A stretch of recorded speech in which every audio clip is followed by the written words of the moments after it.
Hello everyone, good afternoon, welcome to this class, welcome to everyone. कैसे हैं आप लोग? तो आज का जो सेशन है, आज का जो क्लास है, ये जो टॉपिक रहने वाला है, this is about emergency provisions. ठीक है।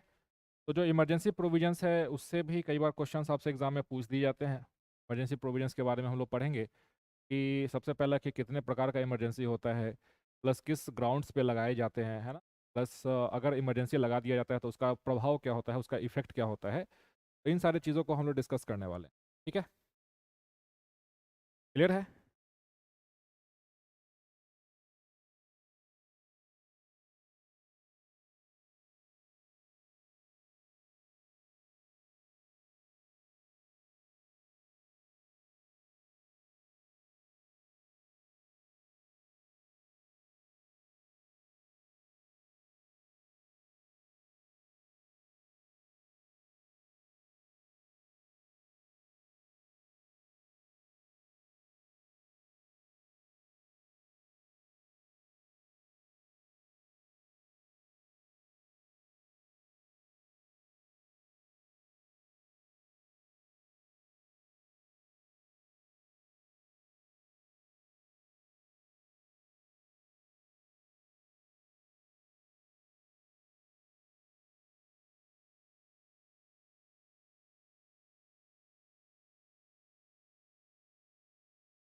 स्टार्ट करते हैं आज का सेशन। चलिए, तो जो इमरजेंसी है के बारे में डिस्कस करते हैं कि जो इमरजेंसी प्रोविजंस है, ये सबसे पहले आपके संविधान के किस आर्टिकल में मेंशन किया गया है?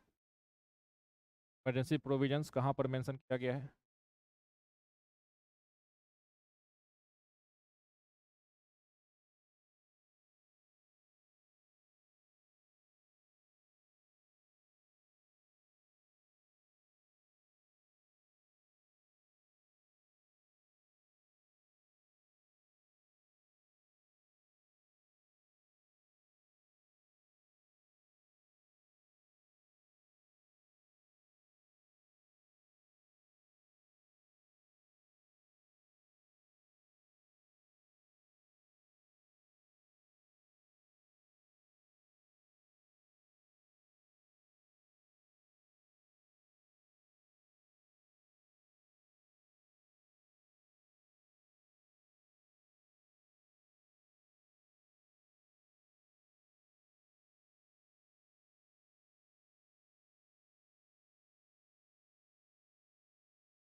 एक बार जितने भी लोग क्लास में लाइव देख रहे हैं, एक बार कमेंट कर दीजिए कि ऑडियो और वीडियो क्लियर है कि नहीं। क्लास में लाइव हैं, एक बार कमेंट कर दीजिए ऑडियो और वीडियो क्लियर है कि नहीं।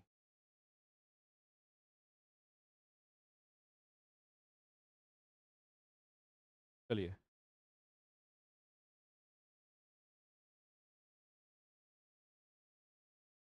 ठीक है, चलिए इमरजेंसी प्रोविजंस।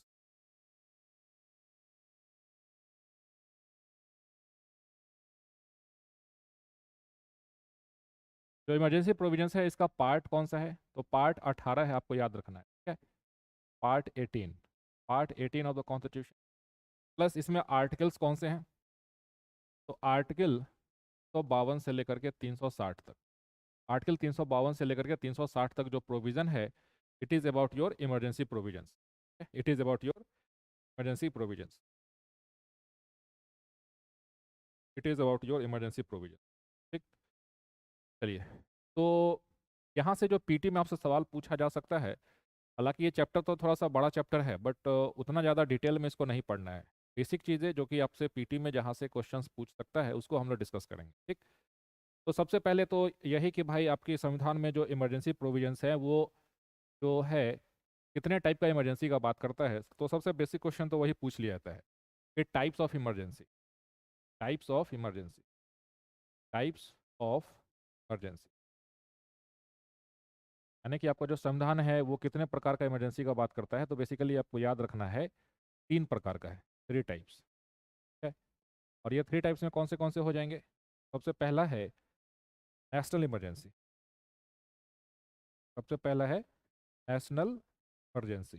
नेशनल इमरजेंसी कौन सा आर्टिकल है, तो आर्टिकल 352 है, आर्टिकल 352, ठीक है।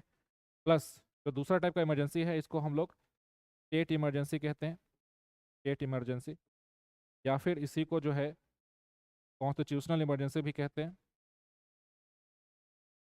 या फिर इसी को कॉन्स्टिट्यूशनल इमरजेंसी भी कहते हैं, या फिर इसी को प्रेसिडेंट्स रूल भी कहते हैं, ठीक है, प्रेसिडेंट्स रूल। तो आपके संविधान में एज सच जो है डिफाइन नहीं किया गया है कि इसको स्टेट इमरजेंसी कहा जाएगा, कि कॉन्स्टिट्यूशनल इमरजेंसी कहा जाएगा, कि प्रेसिडेंट्स रूल कहा जाएगा, बट ये जनरली ऐसा उसको रेफर किया जाता है as a state emergency, as the constitutional emergency, as the president's, है ना। ये तीनों का मतलब एक ही हो जाता है। और आखिरी में जो तीसरे टाइप का इमरजेंसी है that is basically financial emergency, ठीक है, फाइनेंशियल इमरजेंसी, फाइनेंशियल इमरजेंसी। अगर इसके आर्टिकल्स की बात की जाए कि किस आर्टिकल के तहत है सो नेशनल इमरजेंसी लगाया जाता है, तो आपको याद रखना है 352 के तहत, आर्टिकल 352 के तहत। अगर हम लोग स्टेट इमरजेंसी की बात करें, प्रेसिडेंट्स रूल की बात करें, तो इसका जो आर्टिकल है बेसिकली 2 आर्टिकल है, दोनों के तहत है सो लगाया जाता है, 156 और आर्टिकल 365। ये दोनों आर्टिकल के तहत है सो किसी भी राज्य में जो है स्टेट इमरजेंसी यानी कि जो प्रेसिडेंट्स रूल है वो लगाया जा सकता है, ये आपको याद रखना है, ठीक है, क्लियर है।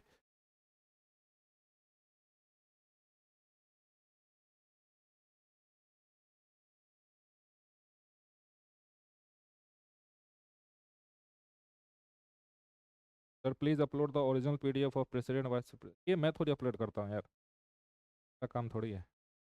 ठीक है, मैं जो आपको क्लास में मिला होगा प्रेसिडेंट वो वाला वो वहीं होगा। फाइनेंशियल इमरजेंसी,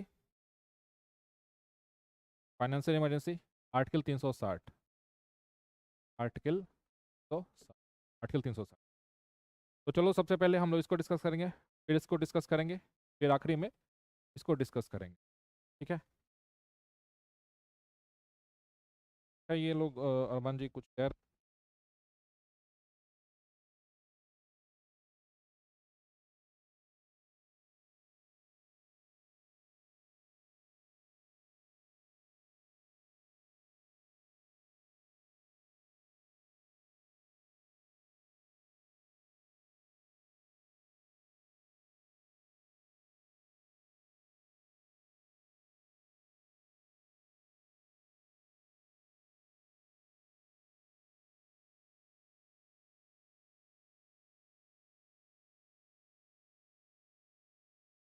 ठीक है, चलो हो जाएगा। तो चलो हम लोग पहले इसको डिस्कस करते हैं, national emergency, article 352 national emergency.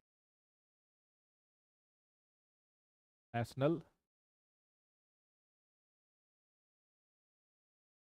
National emergency basically आप देखिए का आधार जैसा हमने आपको पीछे बताया 352 है, आर्टिकल 352 है। कौन इसको प्रोक्लेम करता है, proclaimed by the president of India. जो सबसे मोस्ट इंपॉर्टेंट फैक्ट्स है वो मैं आपको यहाँ पे डिस्कस करवाऊँ। कौन इसको प्रोक्लेम करता है, तो proclaimed by the president of India, by the president of India, ठीक है। लेकिन आपको ध्यान रखना है कि क्या राष्ट्रपति अपने मन से है सो इमरजेंसी लागू कर सकता है क्या, तो नहीं कर सकता है। यहाँ पर आपको एक सेफ गार्ड है सो इंट्रोड्यूस किया गया है बेसिकली, है ना। तो 44th amendment act 1978 made it mandatory, made it mandatory, mandatory, recommend, recommend in writing, writing to the president, the president for imposition of national emergency, for imposition position of national national क्या कहने का मतलब है कि जो 44th amendment act है, जो 44th amendment act है 1978 का, 44th अमेंडमेंट एक्ट है 1978 का, ये आपको रेकमेंड, ये मैंडेटरी कर दिया कि जब तक यूनियन कैबिनेट रिटन में रेकमेंड नहीं करेगा तब तक राष्ट्रपति है सो नहीं लगा सकता है इमरजेंसी। और इसके पीछे का रीज़न क्या है? इसके पीछे का रीज़न ये है कि आपको मालूम है कि हमारे देश में एक बार इमरजेंसी लगाया गया था बाय द, हालांकि तो इमरजेंसी टोटल 3 बार लगा है, लेकिन जो सबसे, जिसको सबसे ज़्यादा क्रिटिसिज्म है ना किया गया है, जिसको सबसे ज़्यादा जो है, जो हमेशा मतलब जो अगर कभी भी इमरजेंसी की बात की जाती है तो हमेशा आपके माइंड में यही वाला इमरजेंसी आपके सामने आएगा। 25 जून 1975 को लगाया गया था और इसको समाप्त कब किया गया? तो 21 मार्च 1977। क्या यानी कि ये जो इमरजेंसी है लगाया गया था, ये डेट कई बार आपसे पूछ लेता है कि इंदिरा गांधी गवर्नमेंट ने इमरजेंसी को किस डेट को लागू किया था और कब समाप्त किया था। तो 1975 में 25 जून को लागू किया गया था और 1977 में 21 मार्च को समाप्त हुआ था। ठीक है, तो ये जो इमरजेंसी है, it was imposed by Fakhruddin Ali Ahmed, Fakhruddin Ali Ahmed. ये उस समय भारत के राष्ट्रपति थे। He was the president of India. ठीक है, he was the president of India, president of India.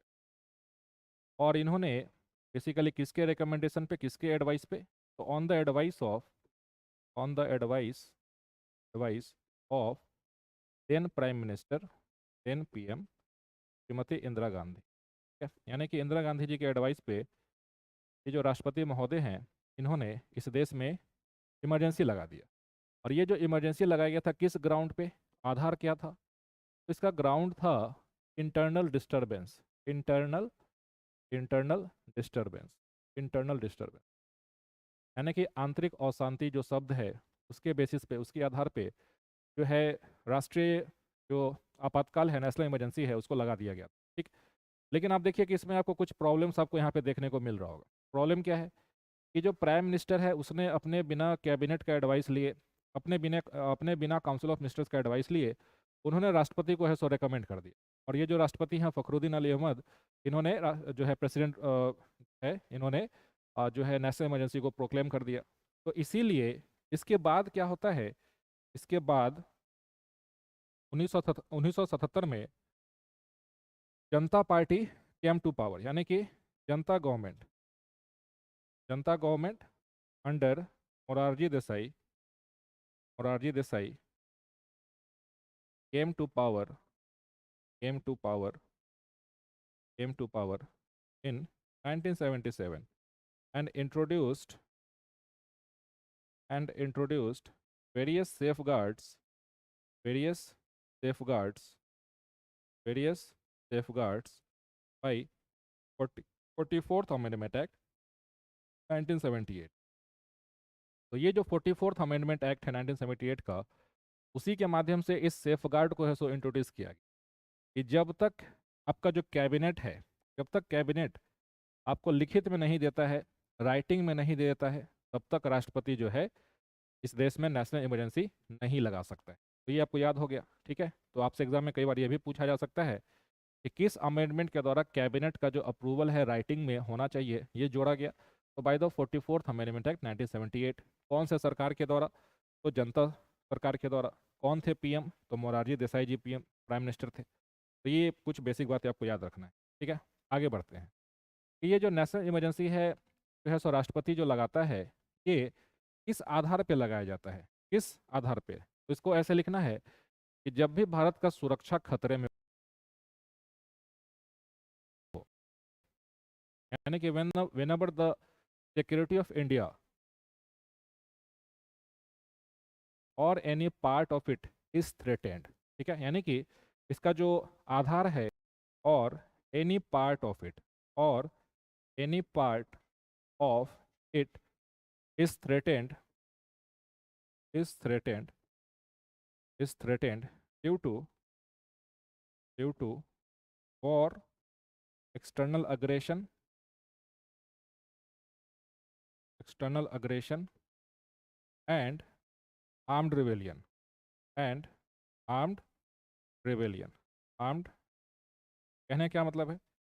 कहने का मतलब है कि जब भी हमारे देश का सुरक्षा अगर खतरे में हो जाए, security of India is threatened, या फिर हमारे देश के किसी भाग का, ऐसा नहीं कि पूरे भारत का जो है सुरक्षा एक साथ जो हो, नहीं, अगर भारत के किसी पार्ट का भी अगर सिक्योरिटी थ्रेटेंड हो रहा है तो उसके बेसिस पे भी भारत में राष्ट्रीय आपातकाल है सो लगाया जा सकता है। और इसके 3 ग्राउंड मेंशन किए गए हैं। वॉर यानी कि पहला है युद्ध, दूसरा है एक्सटर्नल अग्रेशन, बाह्य आक्रमण जिसको कहते हैं, एक्सटर्नल अग्रेशन, और तीसरा होता है आर्म्ड रिबेलियन। ठीक है, आर्म्ड रिबेलियन। आर्म्ड रिबेलियन यानी कि सिर्फ यही 3 आधार हैं जिसके बेसिस पे इमरजेंसी है सो लगाया जा सकता है। लेकिन आपको यह भी याद रखना है कि जो आर्म्ड रिबेलियन है ये शुरुआत में हमारे संविधान में नहीं मेंशन किया गया था। यानी कि अगर इसको मैं लिखूँ यहाँ पे नेक्स्ट पेज पे, आप इसको नोट करके ऐसे लिख सकते हैं, the word armed rebellion, word armed rebellion, armed rebellion was added was added as a ground, as a ground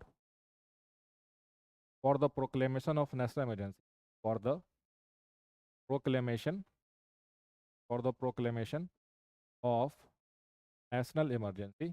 The word armed rebellion was added as a ground for the proclamation of national emergency after replacing after replacing after replacing the earlier ground earlier ground of internal disturbance, internal disturbance. Okay, internal disturbance को हटा दिया गया by 44th Amendment Act, 44th Constitutional Amendment Act 1970। ठीक है, clear है? तो आपको याद क्या रखना है कि अब हमारे देश में इंटरनल डिस्टरबेंस के बेसिस पे इमरजेंसी नहीं लगाया जा सकता है। ये आपको है सो याद रखना है। ठीक है,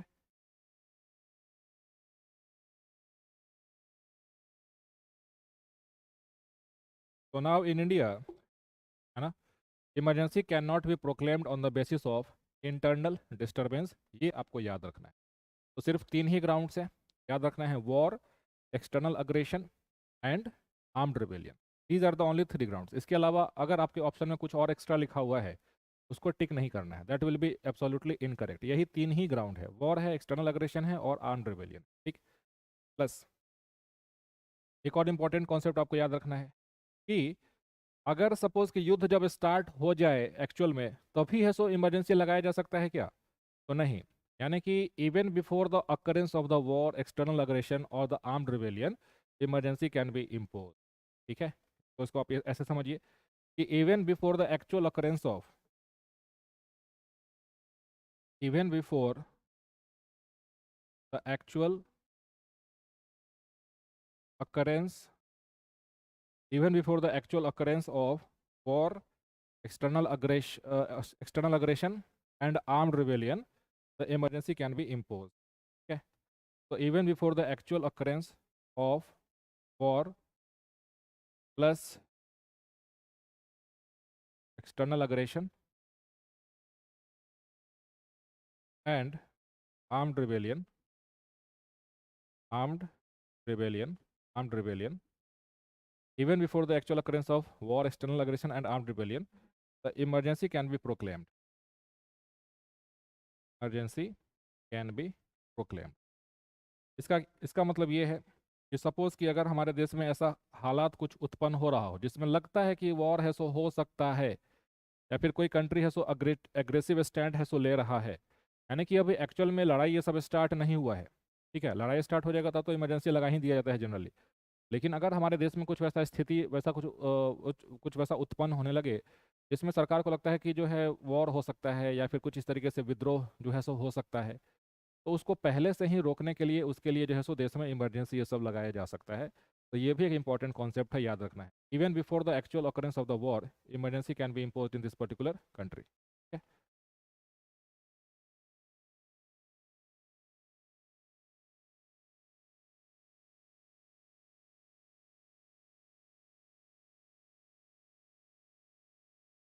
ठीक है, क्लियर है?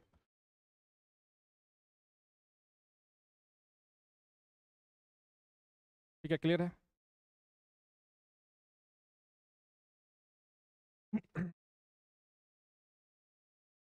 प्लस आपको ये याद रखना है, ये तो इमरजेंसी प्रोक्लेमेशन हो गया, हाँ? लेकिन ये जो इमरजेंसी है, क्या इसको अप्रूवल का जरूरत पड़ता है पार्लियामेंट से? Approval by parliament? यस, जरूरत पड़ता है। आपसे पूछा जाएगा एग्जाम में कि जो अप्रूवल है वो कितने समय में होना चाहिए। Approval by parliament, approval by parliament. तो आपको याद रखना है कि जो इमरजेंसी को जो प्रोक्लेम किया गया है, it must be approved with in 1 month. ठीक है, with in 1 month, with in 1 month by both houses of parliament, both houses of parliament, by both houses of parliament. यानी कि जो नेशनल इमरजेंसी है उसको जब प्रोक्लेम किया जाता है जिस तारीख को, जिस डेट को, उस डेट से 1 महीने के भीतर भीतर लोकसभा और राज्यसभा को प्रोक्लेम करना होता है, मतलब कि उसको अप्रूव करना होता है कि हाँ, एक रिजोल्यूशन लाया जाएगा और उस रिजोल्यूशन में कहा जाएगा कि ये जो हाउस है, जो इमरजेंसी लगाया गया है, उसको अप्रूव कर रहा है। अगर हाउस अप्रूव नहीं करेगा, सपोज कि हाउस अप्रूव नहीं करेगा, अगर 1 महीने के भीतर दोनों हाउस अगर अप्रूव नहीं करता है, तो इमरजेंसी जो घोषित किया गया है वो समाप्त हो जाएगा। तो आपको आपको मन में ऐसा सवाल आता होगा कि सर ऐसा प्रोविज़न है तो क्यों दिया गया है? ये इसलिए दिया गया है ताकि जो केंद्र सरकार है, बेसिकली जो कैबिनेट है, जो प्राइम मिनिस्टर है, वो इस प्रोविजंस का मिसयूज़ नहीं करे, दुरुपयोग नहीं करे, है ना? अगर दुरुपयोग करेगा, अगर फर्जीवाड़ा करके अगर इमरजेंसी ये सब लगाया जाता है, तो लोकसभा और राज्यसभा उसको अप्रूव नहीं करेगा और फिर वो इमरजेंसी है सो समाप्त हो जाता है। ठीक है, इसलिए ये एक सेफगार्ड है सो दिया गया है। आपसे एग्जाम में ये सवाल पूछता है कि कितने समय के अंदर जो है सो अप्रूव करना होता है? With in 1 month by both houses of the parliament. ठीक। अब प्लस एक बार जब अप्रूव हो जाता है तो कितने समय के लिए कंटिन्यू करेगा? ठीक है, once approved, once approved the emergency continues for 6 month. Emergency continues, emergency continues for 6 month, 6 month. ठीक है, फॉर 6 मंथ। ठीक है, प्लस अगर 6 महीने के बाद इस देश का स्थिति फिर भी अगर नहीं सुधरा है, फिर भी अगर लगता है कि अभी भी युद्ध है सो चल रहा है, या फिर जो सशस्त्र विद्रोह है, आर्म्ड रिबेलियन है, ये भी अगर आपके देश में अभी भी हो रहा है, तो इस इमरजेंसी को फिर से है सो एक्सटेंड किया जा सकता है, यानी कि इट विल अगेन बी री approved by the both houses of the parliament. ठीक है, यानी कि after 6 months, after 6 months it again needs, it again needs, it again needs reapproval, reapproval by both houses, reapproval by both houses to continue further, continue further, further for 6 month. तो कहने का मतलब है कि हर 6 महीने पे इमरजेंसी को रीअप्रूव करना पड़ेगा दोनों हाउस में। ऐसा नहीं कि एक बार है सो हाउस ने अप्रूव कर दिया और जो इमरजेंसी है वो हमेशा के लिए लागू हो जाएगा, ऐसा नहीं है। It will need reapproval every 6 month, यानी कि हर 6 महीने पे इसको रीअप्रूव करने का है सो आवश्यकता पड़ता है। ठीक है, अब देखो यहाँ पर एक ऐसा सिचुएशन हो सकता है ना कि सपोज कि जब देश में है सो इमरजेंसी लागू किया जा रहा हो और उसी दौरान ये जो 1 महीने का जो समय दिया गया है, उसी दौरान सपोज कि लोकसभा है सो भंग हो गया हो, या फिर लोकसभा को जो है सो भंग कर दिया जाए, तो क्या होगा ऐसे केस में? तो क्या इमरजेंसी है सो कंटिन्यू करेगा कि समाप्त हो जाएगा? तो होता क्या है कि आपको मालूम है कि जो पार्लियामेंट है उसको 2 हाउस होते हैं। एक हाउस होता है लोकसभा, दूसरा हाउस होता है सो राज्यसभा। तो जो राज्यसभा है वो एक परमानेंट हाउस होता है, it is not subjected to dissolution, it is not subjected to dissolution. ठीक है, तो when the Lok Sabha is not in session और if the Lok Sabha is dissolve, तो ये जो 1 महीने का समय है, इस दौरान जो राज्यसभा है उसको है सो अप्रूव करना होगा, उसको अप्रूव करना होगा। और फिर जब नया लोकसभा का जब सेशन स्टार्ट होगा, यानी कि जो लोकसभा भंग हो गया था उसके बाद में जो नया लोकसभा आता है, उसका जब सेशन स्टार्ट हो जाएगा, तो उस सेशन के स्टार्ट होने से 30 दिन के भीतर, यानी कि 1 मंथ के अंदर में फिर से उस लोकसभा को अप्रूव करना होता है। तो ये प्रोविज़न आपको याद रखना है। ऐसा नहीं कि लोकसभा अगर भंग हो गया है और इमरजेंसी अप्रूव नहीं हो पाया है तो इमरजेंसी समाप्त हो जाएगा, ऐसा नहीं है। राज्यसभा भी अगर उसको इमरजेंसी को 1 महीने के भीतर अगर अप्रूव कर देता है, ठीक है। और जब लोकसभा जब नया सेशन स्टार्ट होगा तो उस सेशन से स्टार्ट होने के पहले दिन से विद इन 30 डेज उस लोकसभा को फिर से अप्रूव करना होता है। और जब अप्रूव हो जाता है, लोकसभा जब अप्रूव कर देता है, तो वहाँ से 6 महीना के लिए इमरजेंसी है सो लागू हो जाएगा। फिर जब 6 महीना समाप्त होने वाला होगा तो फिर से दोनों हाउस को वहाँ पे अप्रूव करना होता है। So this is how emergency can B continued, emergency can B continued. ठीक, तो ये तो हो गया approval by parliament. Next concept आपको याद रखना है कि यहाँ पर जो मेजोरिटी जो चाहिए, क्या ये सिंपल मेजोरिटी चाहिए, क्या ये एब्सोल्यूट मेजोरिटी चाहिए, क्या ये स्पेशल मेजोरिटी चाहिए। तो जो नेशनल इमरजेंसी है इसको प्रोक्लेम करने के लिए आपको मालूम होना चाहिए कि स्पेशल मेजोरिटी से दोनों सदन में, दोनों हाउस में उसको पास करना होता है। यानी कि अगर हम लोग मेजोरिटी की बात करें, मेजोरिटी मेजोरिटी तो मेजोरिटी इसमें कौन सा चाहिए, special majority, special majority, special majority in both houses, special majority in both houses. ठीक है, यानी कि यहाँ पे आपको क्या ध्यान रखना है, स्पेशल मेजोरिटी का क्या मतलब होता है। तो स्पेशल मेजोरिटी में है सो दो पैरामीटर साथ में फुलफिल होने चाहिए। एक तो कि एब्सोल्यूट मेजोरिटी जो है सो होना चाहिए, एब्सोल्यूट मेजोरिटी, ये तो पहले बता रखे हैं। अगर यहाँ पर अभी भी कन्फ्यूज़न हो रहा है तो फिर आपका कुछ नहीं हो सकता है, फिर हम हेल्प नहीं कर सकते हैं। तो स्पेशल मेजोरिटी में दो कंडीशन साथ में फुलफिल होने चाहिए। एक होता है एब्सोल्यूट मेजोरिटी और दूसरा होता है majority of the 2/3 members, majority of the 2/3 members present and voting, present and, कहने का मतलब है कि ये दोनों कंडीशन साथ में जब फुलफिल होता है तो वैसा वाला स्पेशल मेजोरिटी का रिक्वायरमेंट होता है। तो जाहिर सा बात है कि जो इमरजेंसी है, जो नेशनल इमरजेंसी है, ये बहुत ही काफ़ी एक सेंसिटिव इशू हो जाता है। तो उसको जो है ना, उसका मिसयूज़ ना हो, इसलिए ये सभी सेफ गार्ड्स आपको देखने को मिलेगा। और ये सब जो है सो अधिकतर जो प्रोविज़न हम लोग देख रहे हैं कि पहले पहले हुआ करता था 2 महीने के भीतर, लेकिन उसको घटा करके 1 महीना कर दिया गया। प्लस जो पीरियडिक रीअप्रूवल है, ये सब जो क्लॉज जोड़ा गया है, प्लस ये जो स्पेशल मेजोरिटी का जो क्लॉज है, ये सभी 44th अमेंडमेंट के द्वारा है सो जोड़ा गया है।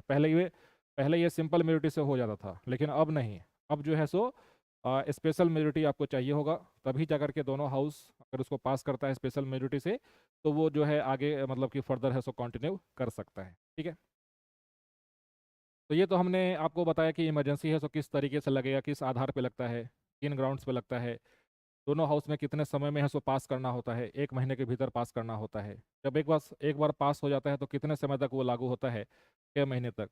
फिर आफ्टर 6 मंथ्स अगर इमरजेंसी को और कंटिन्यू करना है तो री अप्रूव करना होगा बाई बोथ हाउसेस, है ना। और जो अप्रूवल जो होता है ये हमेशा कौन सा मेजोरिटी चाहिए, तो स्पेशल मेजोरिटी चाहिए, ये आपको याद रखना है। तो this is how emergency is imposed इन। अगर हम लोग इमरजेंसी की बात करें तो इमरजेंसी का इम्पैक्ट क्या होता है, what will be the impact, what will be the impact, effect of national emergency, effect of national, effect of national emergency, national emergency, effect of national emergency. अगर हम लोग देखें कि जो इमरजेंसी लगाया गया है इसका जो प्रभाव है ये क्या होता है, तो सबसे पहला प्रभाव होता है on centre state relations, on centre state relations, centre state relation. ठीक है, दूसरा प्रभाव क्या होता है, दूसरा प्रभाव होता है ऑन द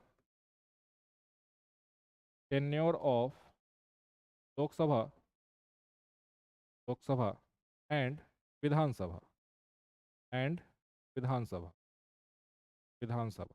ठीक है, और तीसरा क्या होता है on fundamental rights, on fundamental, fundamental, fundamental rights. ठीक है, यानी कि जो नेशनल इमरजेंसी है उसका जो प्रभाव है, आप उसको अगर स्टडी करना चाहते हैं तो आप देखेंगे कि 3 प्रकार का जो है ना, जो ब्रॉड थीम है, इसके बेसिस पे उसका है सो प्रभाव आप देख सकते हैं। तो सेंटर स्टेट रिलेशंस के ऊपर में आप देखें तो यहाँ पर आपको देखने को मिलेगा कि जो सेंटर स्टेट रिलेशन है it becomes basically unitary in nature, unitary in nature. यानी कि जिस समय इमरजेंसी है सो लगाया जाता है यूनिटरी इन नेचर, यानी कि जिस समय नेशनल इमरजेंसी लगाया जाता है तो जो सेंटर स्टेट रिलेशन है, यानी कि जो आपका केंद्र है, यानी कि जो संघ है और जो राज्य है, उसके बीच का जो रिलेशन है वो है सो केंद्र के पास में सारा पावर है सो चला जाता है। जैसे कि फॉर एग्जांपल जैसे कि अगर आप एग्जाम्पल की बात करें, एग्जाम्पल यूनिटरी नेचर, एग्जाम्पल जैसे कि आर्टिकल 250 क्या कहता है? आर्टिकल 250 कहता है कि when the national emergency is in proclamation in this country, then the parliament will have the authority to make laws on the subjects of the state list. ठीक है, यानी कि जो राज्य सूची है, जो राज्य सूची है ना, आपको मालूम है कि 7 शेड्यूल में कहाँ पर मेंशन किया गया है? 7 शेड्यूल में 3 लिस्ट है, यूनियन यूनियन लिस्ट है, स्टेट लिस्ट है और कंकरेंट लिस्ट। तो ये आर्टिकल 250 कहता है कि जो स्टेट लिस्ट का जो भी सब्जेक्ट है, यानी कि जो राज्य सूची का जो भी सब्जेक्ट है ना, इसमें जो भी विषय है, जो भी सब्जेक्ट है, इसके ऊपर में कानून है सो कौन बना देगा? जब इमरजेंसी रहेगा तो इसके ऊपर है सो संसद, यानी कि जो पार्लियामेंट है, यह आपका है सो कानून इसके ऊपर में बना देगा। ऐसा अधिकार मिलता है आपके सेंटर को आर्टिकल 250 के द्वारा, यानी कि parliament can make laws, parliament can make laws on the state list subject, on the state list subject during national emergency, during national national emergency. यानी कि जब इस देश में राष्ट्रीय आपातकाल लगा होता है, तो वैसे में पार्लियामेंट के पास में यह अधिकार हो जाता है कि राज्य सूची के ऊपर में जो कानून है ना, बना सकता है। फिर आपके मन में एक ख्याल आता होगा कि सर ऐसा है क्या कि जब ये जो पार्लियामेंट जब कानून बना रहा होता है राज्य सूची के ऊपर में, स्टेट लिस्ट के ऊपर में, तो क्या वो कानून है सो हमेशा के लिए लागू हो जाता है, या फिर जब इमरजेंसी समाप्त हो जाता है तो कानून भी समाप्त हो जाता है? तो आपके मन में जो ख्याल है, एक बार आप कमेंट करिए, तो मैं देखना चाहता हूँ कि आपको इसका क्या जवाब मालूम है। मेरा सवाल ये है कि जब इमरजेंसी लगा हुआ है इस देश में, राष्ट्रीय आपातकाल है सो लगा हुआ है, और उस दौरान आर्टिकल 250 ऐसा कहता है कि जो पार्लियामेंट है, जो संसद है, वह स्टेट लिस्ट यानी कि जो राज्य सूची का जो सब्जेक्ट है, जो विषय है, उस पर वो कानून बना सकता है। तो जब वो इमरजेंसी समाप्त हो जाता है, जब वो इमरजेंसी समाप्त हो जाता है, तो क्या वो जो कानून बनाया गया है, सपोज ऐसा कानून बनाया गया होगा किसी राज्य सूची के ऊपर में, तो क्या वो परमानेंट कानून होता है कि टेम्पोररी कानून होता है? आप बताइए तो।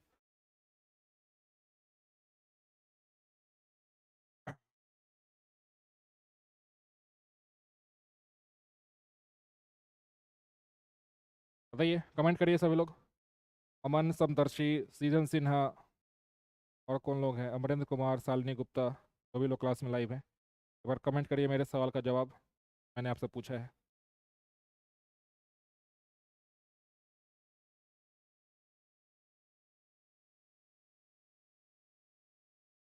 बताइए क्या होगा इसका आंसर?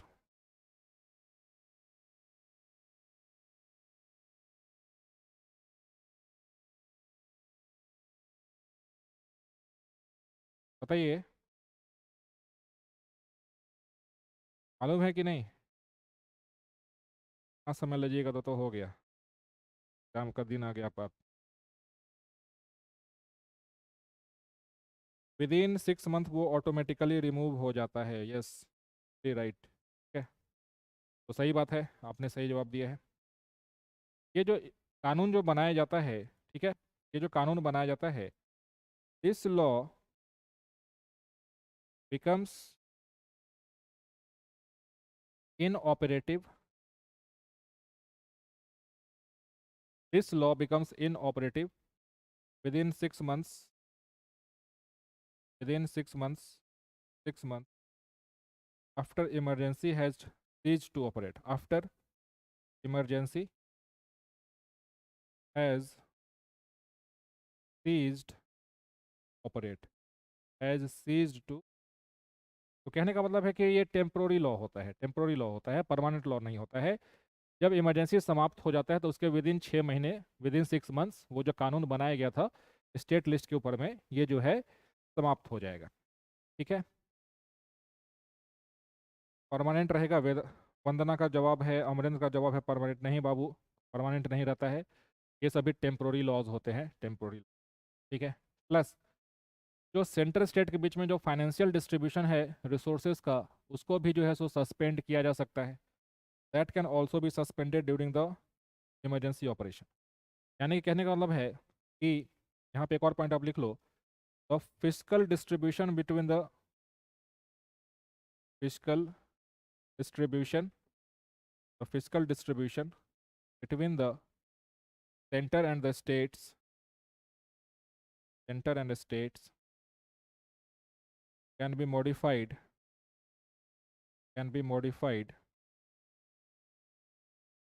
during emergency है।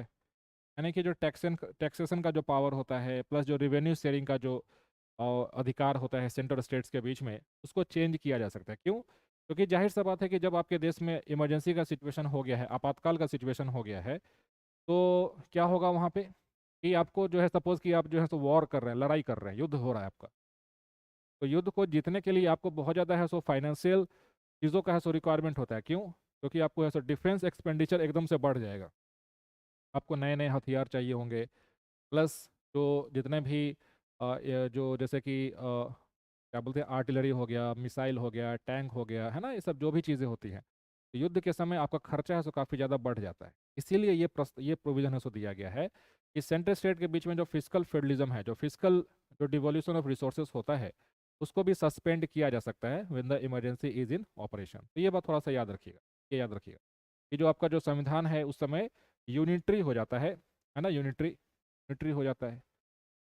Plus on the tenure of Lok Sabha and Vidhan Sabha, next point हम लोग देखेंगे कि जो इमरजेंसी जब प्रोक्लेम किया जाता है तो इसका जो टर्म है लोकसभा का और जो राज्यसभा का जो राज्यसभा नहीं, जो लोकसभा और जो विधानसभा है उसका जो टर्म है, चेंजेस होते हैं क्या? तो yes, the term of the Lok Sabha the term of the Lok Sabha the term of the Lok Sabha and Vidhan Sabha Vidhan Sabha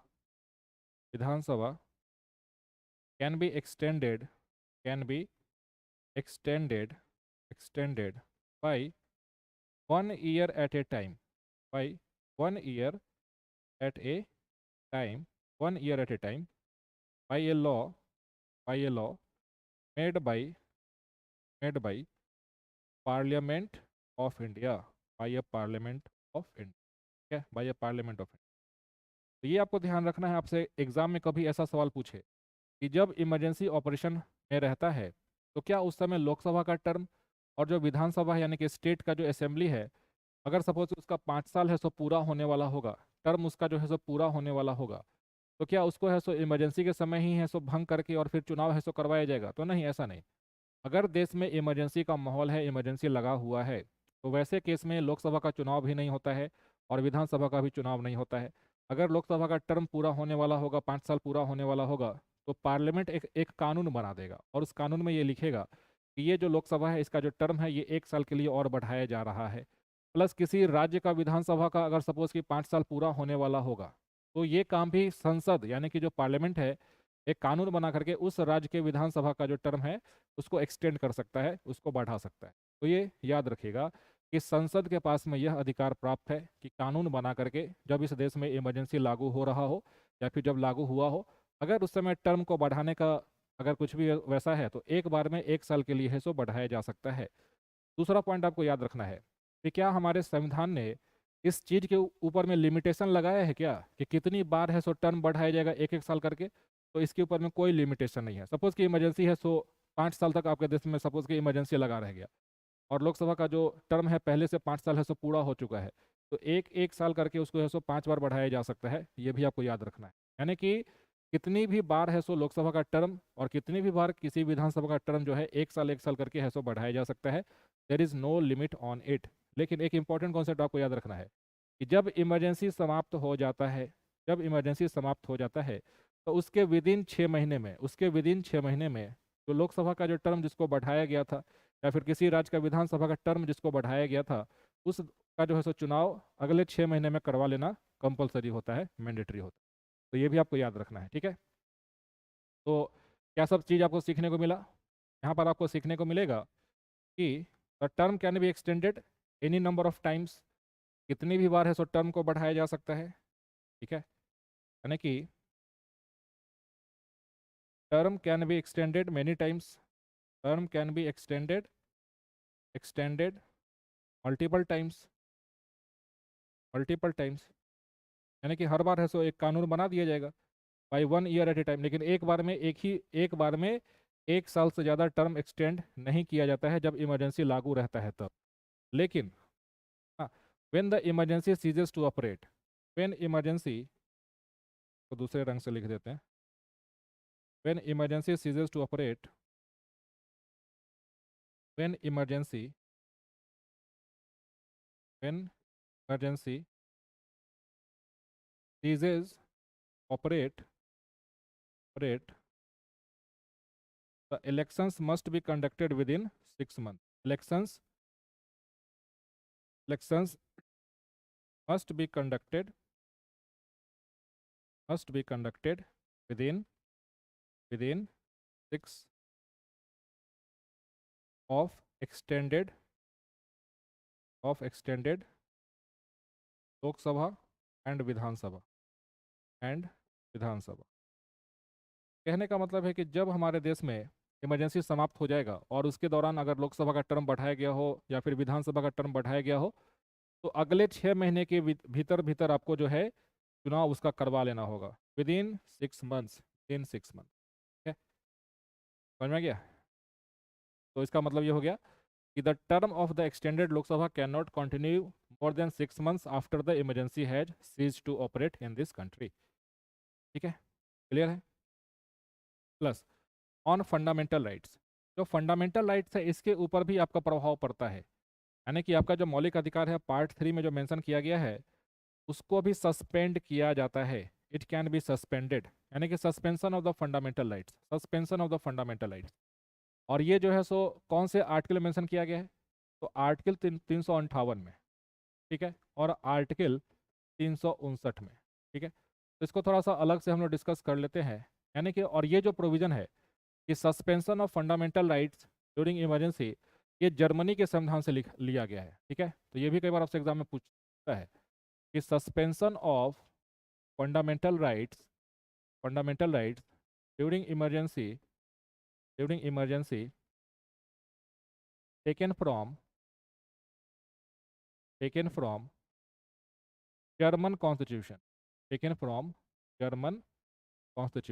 taken from German constitution, ये भी आपको याद रखना है कि कहाँ से लिया गया है। तो जब हमारे देश में इमरजेंसी जब लागू होता है, जब इमरजेंसी चल रहा होता है, तो वैसे केस में जो फंडामेंटल राइट्स हैं उसको सस्पेंड किया जा सकता है।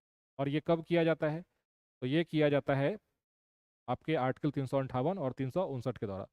अच्छा, एक बार कमेंट करिए कि क्या आपको बोर्ड है सो क्लियर दिख रहा है क्या?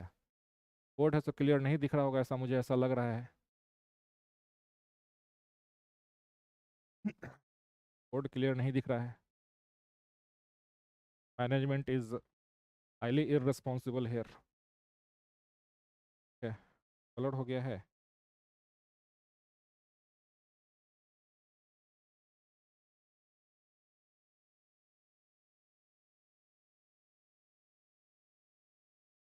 एक मिनट।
ठीक है, अभी थोड़ा ठीक हुआ होगा आई थिंक।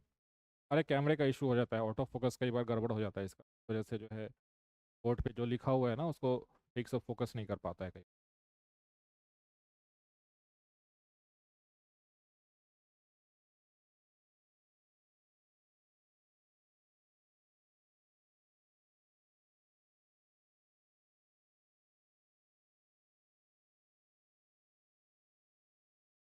चलिए, तो हम लोग फंडामेंटल राइट्स पे इसका क्या प्रभाव पड़ता है इसको थोड़ा सा डिस्कस कर लेते हैं। तो effect of national emergency on fundamental, effect of national emergency on fundamental rights, effect of national emergency, national emergency on fundamental, effect of national emergency on fundamental rights,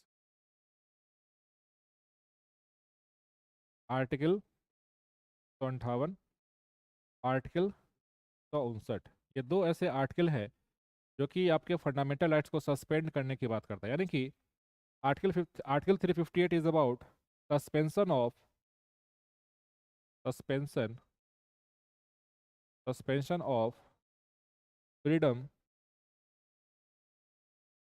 under article 19, under article 19 when emergency is proclaimed,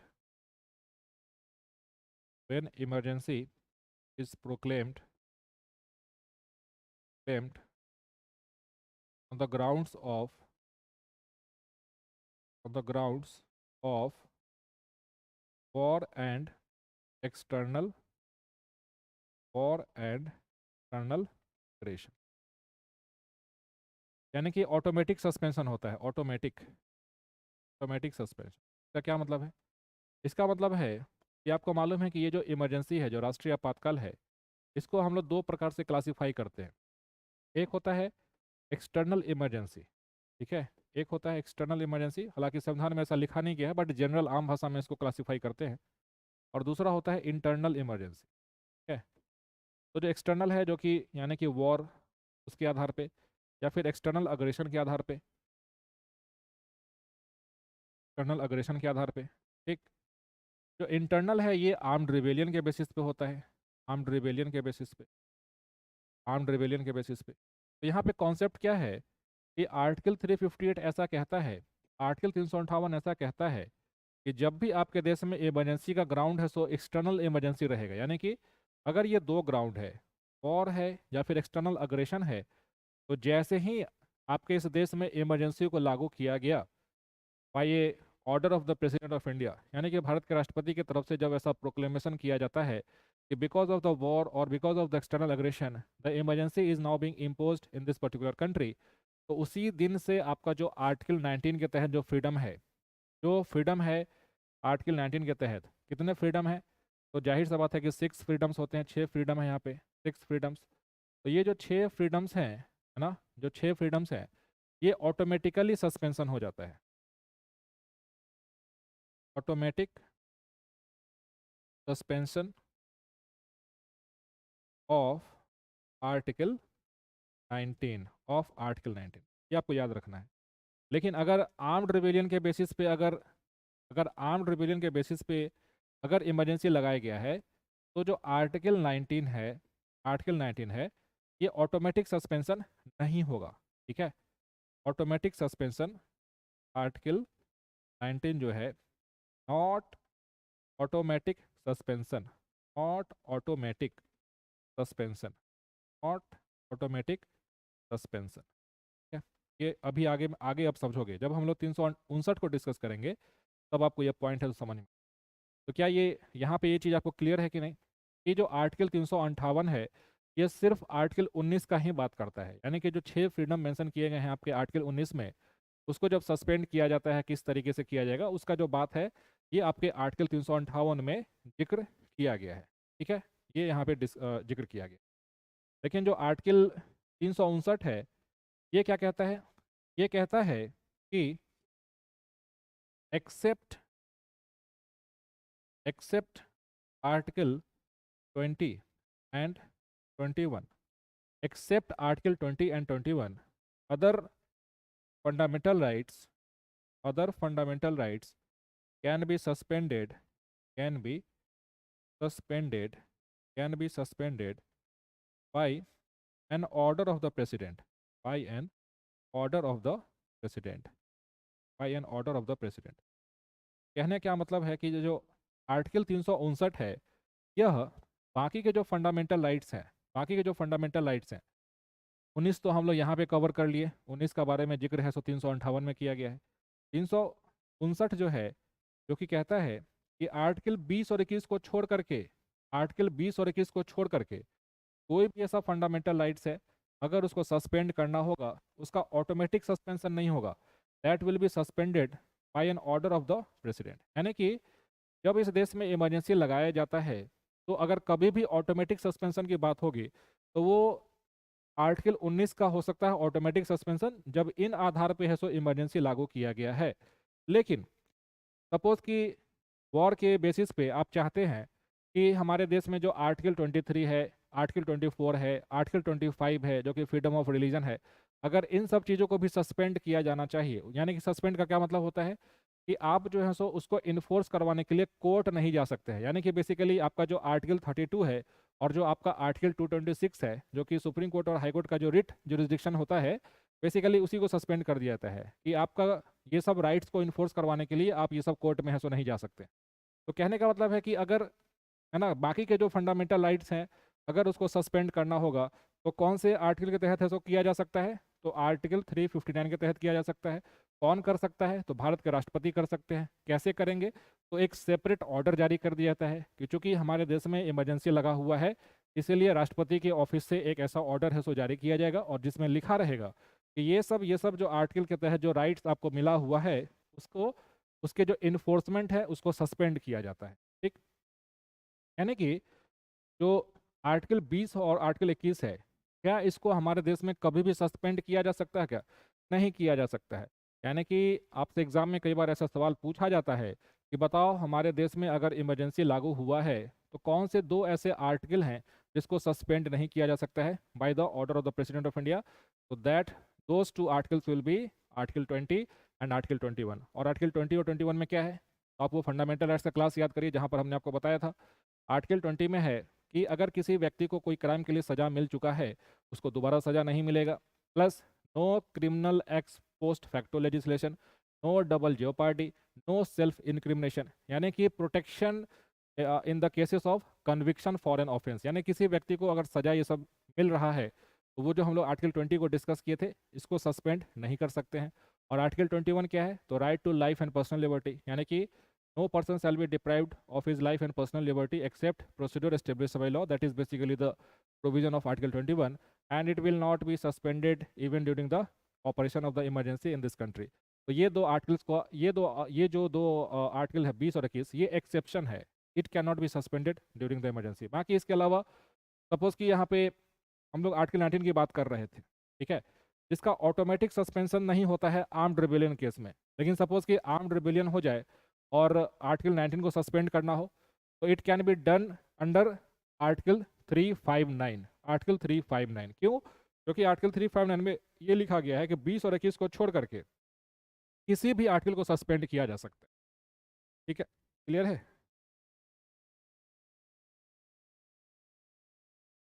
okay, so that is about your suspension of the fundamental rights when the emergency is in operation. Next, अगर emergency को समाप्त करना है, यानी कि end of emergency किस तरीके से किया जा सकता है? End of emergency, end of emergency, अगर ये नेशनल इमरजेंसी को समाप्त करने की बात कर रहे हैं, तो अगर इसको समाप्त करना है, इसके दो तरीके हो सकते हैं। दो तरीका क्या होता है? पहला तरीका, by A subsequent proclamation of the president, by a subsequent proclamation of president, यानी कि जो भारत के राष्ट्रपति हैं जिन्होंने इमरजेंसी को लागू किया है, अगर वो फिर से ऐसा कुछ एक प्रोक्लेमेशन कर दे कि अब इस देश का स्थिति है सो सुधर चुका है, युद्ध के जो भी हालात थे अब वो समाप्त हो चुके हैं, तो इस देश में इमरजेंसी को समाप्त किया जा रहा है, तो वैसे केस में अगर राष्ट्रपति ऐसा कुछ है ना फिर से एक प्रोक्लेमेशन पास कर देते हैं, तो वैसे केस में इमरजेंसी को समाप्त कर दिया जाएगा, दैट विल बी एंडेड। दूसरा दूसरा क्या होता है, सेकेंड तरीका है by A resolution of Lok Sabha, by A resolution of Lok Sabha, यानी कि यह जो है सो लोकसभा के पास में एक विशेषाधिकार है। By A resolution of Lok Sabha passed with simple majority, passed with simple majority, passed with simple, यानी कि आपका जो लोकसभा है अगर ऐसा कुछ रिजोल्यूशन, ऐसा कुछ प्रस्ताव साधारण बहुमत से पास कर दे कि अब इस देश में इमरजेंसी का सिचुएशन नहीं रहा, अब इमरजेंसी जो लागू किया गया था उसको समाप्त करने का आवश्यकता है, तो इसके बाद में ये जो प्रस्ताव जो पास हो जाता है by a resolution of the Lok Sabha passed with simple majority, then president है ना will pass an order to discontinue the emergency, then emergency will be discontinued, then emergency will be discontinued, will be discontinued. ठीक है, तो ये आप याद रखिएगा कि आपसे एग्जाम में पूछा जा सकता है कि इमरजेंसी को डिसकंटिन्यू करने का जो अधिकार है या ये किसके पास में है, तो सिर्फ और सिर्फ लोकसभा के पास में है। हालांकि है ना यहाँ पर तो हमने देखा है कि जो राष्ट्रपति है वो भी समाप्त कर सकता है, लेकिन अगर किसी हाउस के बारे में पूछे कि किस सदन के पास में यह अधिकार होता है, तो लोकसभा के पास में यह अधिकार है। ऐसा अधिकार राज्यसभा के पास में नहीं है। ऐसा नहीं कि राज्यसभा कल को ऐसा प्रस्ताव पास कर दे और उसमें बोल दे कि अब इस देश में है सो इमरजेंसी नहीं लगना चाहिए, ऐसा नहीं है। सिर्फ और सिर्फ लोकसभा के पास में यह अधिकार है कि जिस समय हमारे देश में इमरजेंसी लागू हो चुका है और अगर लोकसभा को ऐसा लगता है कि अब इस देश का स्थिति है सो पहले से काफ़ी बेहतर हो चुका है, हमारा युद्ध जो है सो समाप्त हो चुका है, या फिर यहाँ पे जो आर्म्ड रिबेलियन है, सशस्त्र विद्रोह, वो भी समाप्त हो चुका है, तो वैसे केस में आपके इमरजेंसी को डिसकंटिन्यू करने के लिए एक रिजोल्यूशन, एक प्रस्ताव है सो पास किया जा सकता है। और कैसा बहुमत चाहिए, तो सिंपल मेजोरिटी, स्पेशल मेजोरिटी नहीं, सिंपल मेजोरिटी। और जब लोकसभा ऐसा कुछ भी पास कर देता है तो फिर राष्ट्रपति की तरफ से एक ऑर्डर है सो जारी हो जाएगा जिसमें यह कहा जाएगा कि अब इस देश में इमरजेंसी को समाप्त किया जा रहा है। तो this is all about your national emergency. अगर कभी पूछे एग्जाम में कि हमारे देश में जो है नेशनल इमरजेंसी कितनी बार लगाया गया है, 3 बार लगाया गया है ना, इसके ग्राउंड्स क्या क्या होते हैं, तो वॉर है, एक्सटर्नल अग्रेशन है और आर्म्ड रिबेलियन है। ठीक है, आर्म्ड रिबेलियन पहले नहीं था लेकिन 44th अमेंडमेंट से है जोड़ा गया है, प्लस 1 महीने के भीतर दोनों हाउस पार्लियामेंट का है सो रेटिफाई करना होता है, प्लस स्पेशल मेजोरिटी का रिक्वायरमेंट होता है, प्लस इसका जो इफेक्ट होता है तो सेंट्रल स्टेट रिलेशंस पे इफेक्ट जो है सो ऐसा देखने को मिलेगा कि यूनिटरी इन नेचर है सो हो जाता है, प्लस आपका जो फंडामेंटल राइट्स है उसके ऊपर में इसका प्रभाव पड़ता है, प्लस आपका जो लोकसभा है, जो विधानसभा है, उसका जो टर्म होता है उस पर प्रभाव पड़ता है। तो this is all about your है ना नेशनल इमरजेंसी। इतना याद रखिएगा, सवाल अगर आएगा यहाँ से बन जाएगा। ठीक है, चलिए अब हम लोग नेक्स्ट डिस्कस करते हैं, that is basically your second type of emergency, जिसको प्रेसिडेंट्स रूल भी कहते हैं या फिर फेलियर ऑफ कॉन्स्टिट्यूशनल मशीनरी भी कहते हैं। लेकिन वहाँ पे जाने से पहले मैं आपको एक इंपॉर्टेंट आर्टिकल बताना चाहूँगा जो कि है आर्टिकल 355। आर्टिकल 355, इसको याद रखिएगा। आर्टिकल 355 क्या कहता है? आर्टिकल 355 कहता है कि it shall be the duty of the union to protect the states from external aggression and internal disturbance. ठीक है, ये कहता है आर्टिकल 355 क्या कहता है कि it shall be the duty, it shall be the duty, it shall be the duty of the union, it shall be the duty of the union to protect the states, to protect the states, to protect the states from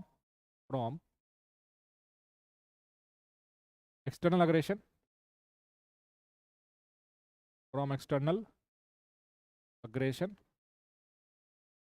and internal disturbance।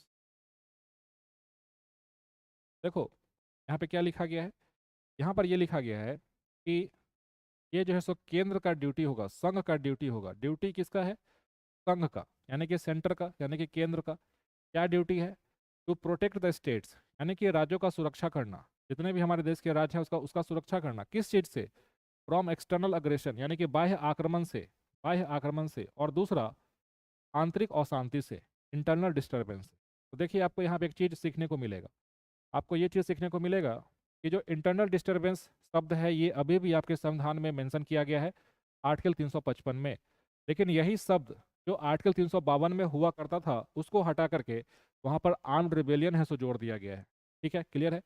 तो अगर कभी कोई व्यक्ति आपसे कभी ऐसा पूछे कि क्या हमारे संविधान में अभी भी इंटरनल डिस्टरबेंस यानी कि आंतरिक अशांति शब्द का प्रयोग किया गया है, बिल्कुल किया गया है। कहाँ पे किया गया है? तो आर्टिकल 355 में किया गया है। लेकिन क्या इंटरनल डिस्टरबेंस जो है सो कोई ग्राउंड है जिसके बेसिस पे इमरजेंसी लागू किया जा सकता है? तो ये ग्राउंड नहीं है। क्यों? क्योंकि इसको हटा करके जो ग्राउंड इंट्रोड्यूस कर दिया गया है वो है आर्म्ड रिबेलियन, सशस्त्र विद्रोह। ठीक है। लेकिन हाँ, ये एक इंपॉर्टेंट आर्टिकल है, इसके ऊपर में कई बार आपसे एग्जाम में सवाल पूछ लेता है कि कौन सा ऐसा अनुच्छेद है, कौन सा ऐसा आर्टिकल है जो कि कहता है कि it shall be the duty of the union to protect the states from external aggression and internal disturbance. ठीक है। Now coming to your the core topic, that is basically president's rule. President's, राष्ट्रपति शासन लगाने की जो बात हो रही है, ये जो प्रेसिडेंट्स रूल है इसी को हम लोग क्या कहते हैं? It is also referred as constitutional constitutional emergency, इसी को कहते हैं। ठीक है। इसी को स्टेट इमरजेंसी भी कहते हैं। स्टेट इमरजेंसी भी इसी को कहते हैं। अगर इसको लागू करने का ग्राउंड आप देखोगे, यानी कि कौन से ऐसे दो आर्टिकल हैं जिसके बेसिस पे ये है सो लागू किया जाता है, तो आपको याद रखना है, एक तो सीधा सीधा आर्टिकल 356 है, 356 है जो कि पार्ट 18 में इमरजेंसी प्रोविजन वाला आर्टिकल है ना, उसी पार्ट में है। लेकिन दूसरा आर्टिकल एक और है जो है आर्टिकल 365। ठीक है। दोनों के आधार पे आप ये कह सकते हैं कि हमारे देश में किसी भी राज्य में जो राष्ट्रपति शासन है वो लगाया जा सकता है। दोनों में फ़र्क क्या है? दोनों में फ़र्क ये है कि एक जो है सो आपके है ना इमरजेंसी प्रोविजन वाले पार्ट में है, एक है सो इसके बाहर वाले दूसरे वाले पार्ट में है। आर्टिकल 356 क्या कहता है? आर्टिकल 356 कहता है कि failure of constitutional machinery in the state, failure of constitutional machinery, failure of constitutional machinery in a state when the governance of the state governance of the state cannot be carried on in accordance with the provisions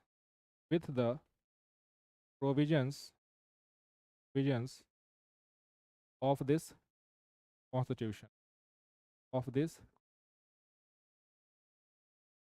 failure of constitutional machinery in a state when the governance of the state cannot be carried on in accordance with the provisions of this constitution। ऐसा कहना है article 356 का कि अगर किसी भी राज्य में जो संवैधानिक तंत्र है वो विफल हो जाए और उस राज्य का जो शासन प्रशासन है वो संविधान के अनुरूप संविधान के हिसाब से नहीं चल पा रहा हो, तो वैसे केस में वहाँ पे राष्ट्रपति शासन जो है सो लगाया जा सकता है, यानी कि वहाँ पे जो है प्रेसिडेंट रूल इम्पोज किया जा सकता है। ऐसा लिखा गया है आर्टिकल 356 में। लेकिन 356 क्या कहता है? 356 ऐसा कहता है कि if the state fails to comply with the directions of the center in exercise of its executive power, then it will be treated as the failure of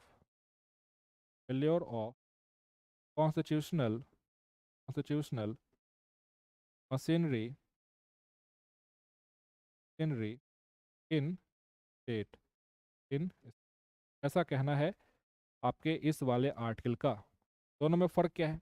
दोनों में फ़र्क ये है कि एक जो है सो कहता है कि अगर किसी राज्य का जो शासन व्यवस्था है अगर वो संविधान के हिसाब से नहीं चल रहा है तो वहाँ पे ये माना जाएगा कि वहाँ पे जो संवैधानिक तंत्र है वो विफल हो चुका है।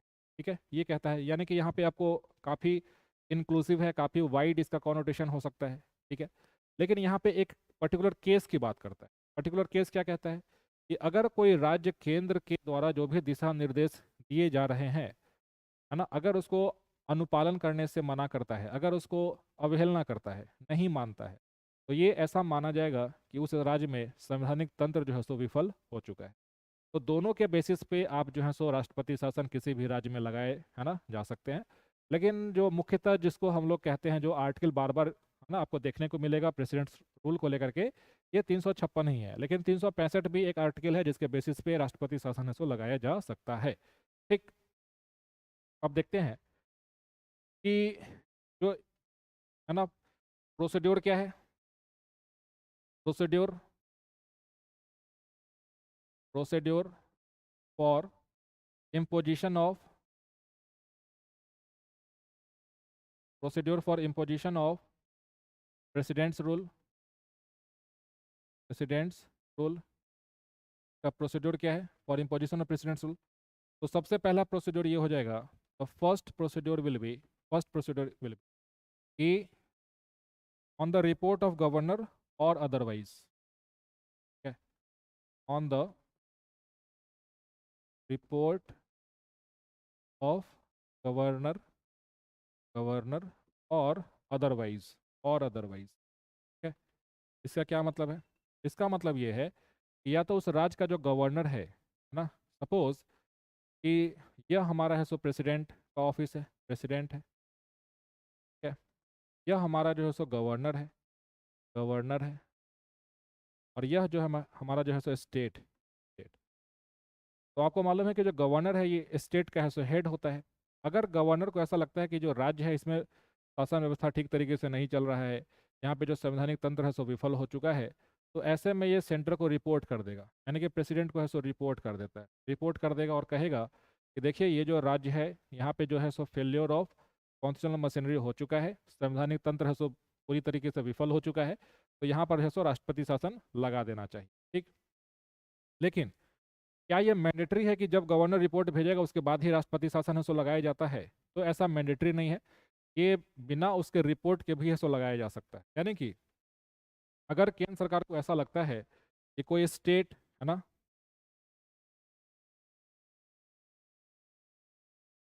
अगर किसी केंद्र सरकार को ऐसा लगता है कि जो स्टेट है वहाँ पे जो राष्ट्रपति शासन जो है सो लगाया जाना चाहिए, तो वो लगा सकता है। हाँ, बिल्कुल लगा सकता है। प्लस दूसरा, जो राष्ट्रपति शासन लगाया जाता है किसी भी स्टेट में, जो प्रोक्लेम किया जाता है, यानी कि क्या उसको पार्लियामेंट के द्वारा है सो अप्रूव करना होता है? बिल्कुल करना होता है, बिल्कुल करना होता है। ठीक है, the imposition of the president rule, the imposition, the imposition of the president rule, the imposition of the president rule in a state, it's subjected to, it's subjected to approval, approval of both houses of parliament, approval of both houses of parliament, both houses of parliament, okay, within 2 months, within 2 months, with simple majority, with simple majority, with simple majority। तो यहाँ पे आपको क्या सीखने को मिला? आपको ये सीखने को मिलेगा कि जब किसी राज्य में जब राष्ट्रपति शासन लगाया जाता है तो वहाँ पर भी पार्लियामेंट का है सो अप्रूवल चाहिए भाई, पार्लियामेंट का भी अप्रूवल चाहिए। यानी कि राष्ट्रपति शासन आप लगा देते हैं तो approval of the both houses of the parliament, ठीक है, और जो समय सीमा है कितना दिया गया है, 2 महीने के भीतर में, और कैसा मेजोरिटी? तो सिंपल मेजोरिटी, यानी कि जो साधारण बहुमत है ना, वो यहाँ पे लागू होता है। तो यहाँ पे आपको नेशनल इमरजेंसी से थोड़ा सा अलग आपको देखने को मिलेगा। क्यों? क्योंकि अगर ये नेशनल इमरजेंसी रहता तो यहाँ पे 1 महीना समय रहता है, 1 मंथ समय रहता है, और सिंपल मेजोरिटी की जगह पे स्पेशल मेजोरिटी होता है in case of national emergency. But चूंकि यहाँ पे हम लोग राष्ट्रपति शासन की बात कर रहे हैं, तो वहाँ पे 2 महीने के भीतर है सो अप्रूव करना होता है, और प्लस उसके साथ में सिंपल मेजोरिटी का रिक्वायरमेंट आपको देखने को मिलेगा यहाँ पे, है ना, बाय द सिंपल मेजोरिटी। ठीक है, next, once approved once approved once approved the president's rule continues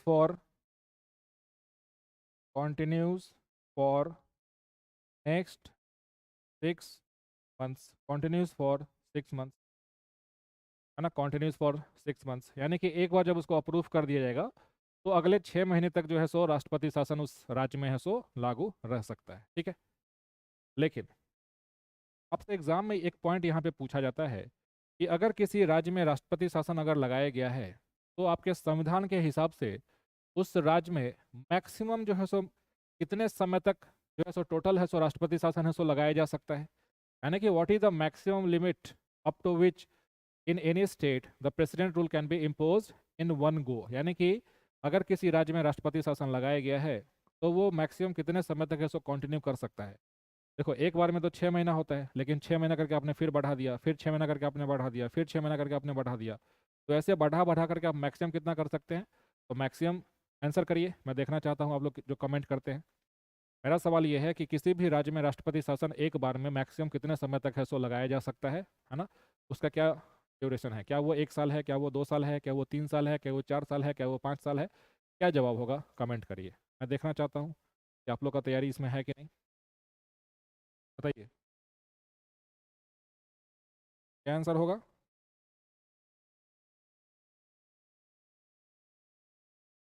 comment करिए।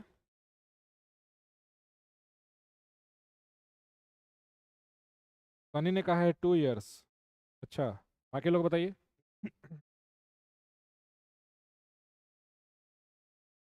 शालिनी गुप्ता ने कहा है मैक्सिमम 3 years। क्या 3 years is the right answer.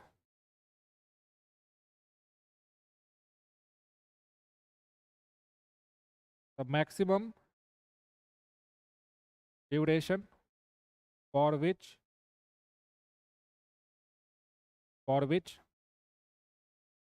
The presidents rule can remain in force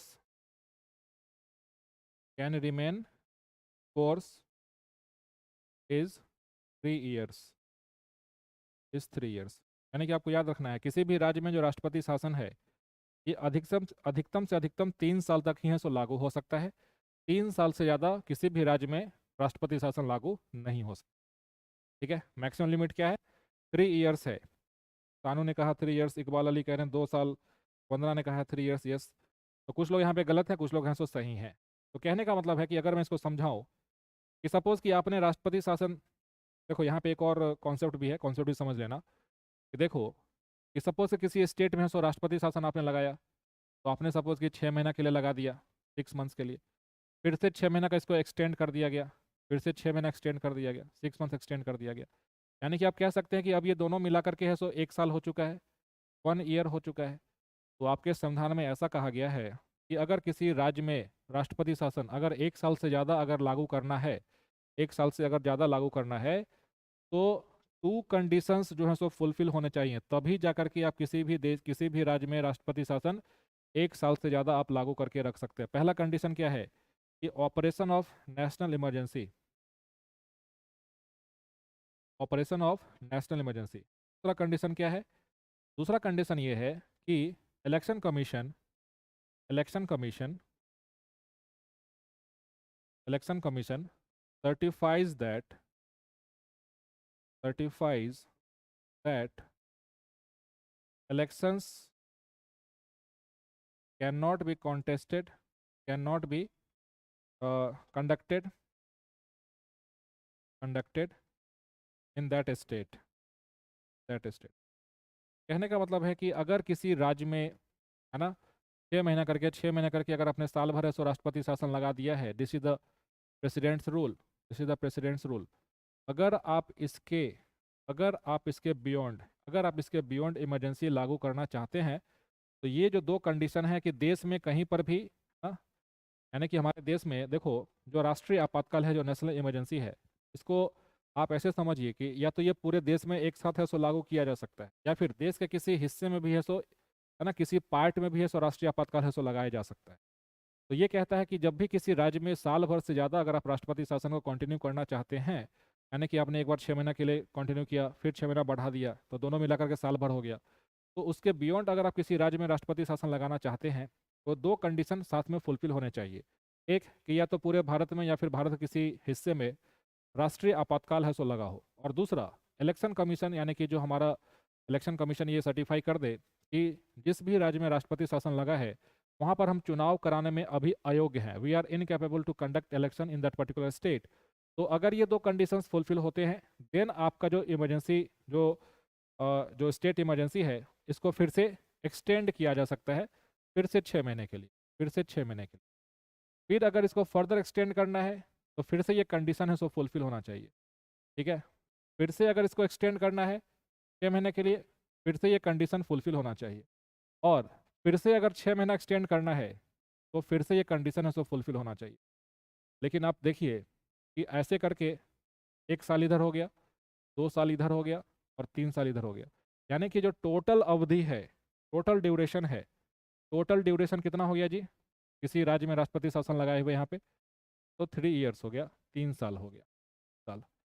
तो आप किसी भी राज्य में 3 साल से ज़्यादा, आप किसी भी राज्य में, है ना, आपके संविधान के हिसाब से 3 साल से ज़्यादा आप इमरजेंसी जो है सो नहीं लगा सकते हैं, ये आपके संविधान के ऊपर में लिमिट किया गया है, ठीक है। इसके पीछे का पर्पस आपको क्या लगता है, ऐसा क्यों किया गया होगा?